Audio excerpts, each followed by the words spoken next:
Daily Bible reading, Numbers chapter 24. Now Balaam, seeing that it pleased the Lord to bless Israel, did not, as on previous occasions, go in search of omens, but turned his face toward the wilderness. As Balaam looked up and saw Israel encamped tribe by tribe, the Spirit of God came upon him. Taking up his theme, he said, Word of Balaam, son of Beor, word of the man whose eye is true, word of him who hears God's speech, who beholds visions from the Almighty, prostrate but with eyes unveiled. How fair are your tents, O Jacob, your dwellings, O Israel, like palm groves that stretch out, like gardens beside a river, like aloes planted by the Lord, like cedars beside the water. Their boughs drip with moisture, their roots have abundant water. Their king shall rise above Agag, their kingdom shall be exalted. God, who freed them from Egypt, is for them like the horns of the wild ox. They shall devour enemy nations, crush their bones, and smash their arrows.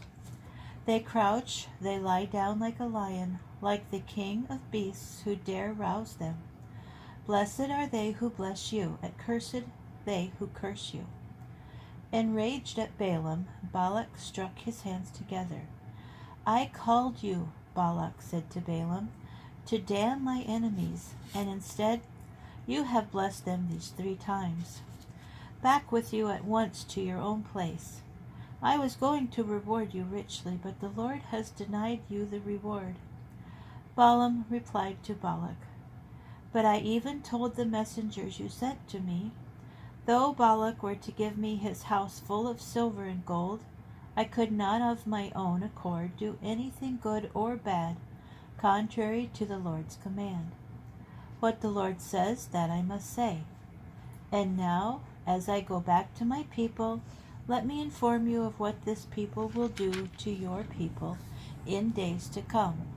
He took up his theme and said, Word of Balaam, son of Beor, word of the man whose eye is true, word of him who hears God's speech, who obtains knowledge from the Most High and beholds visions from the Almighty, prostrate but with eyes unveiled.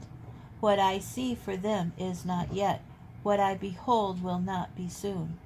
A star rises from Jacob, a scepter comes forth from Israel.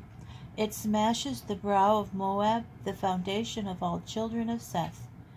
Edom becomes a possession, yea, Seir a possession of its enemies. But Israel is triumphant. A victor issues from Jacob to wipe out what is left of Ar. He saw Amalek, and taking up his theme, he said, A leading nation is Amalek, but its fate is to perish forever. He saw the Kenites, and taking up his theme, he said, Though your abode is secure, and your nest be set among cliffs, yet shall Cain be consumed when Asshur takes you captive. He took up his theme and said, Alas, who can survive except God has willed it? Ships come from the quarter of Kittim. They subject Asshur, subject Eber. They too shall perish forever. Then Balaam set out on his journey back home, and Balak also went his way.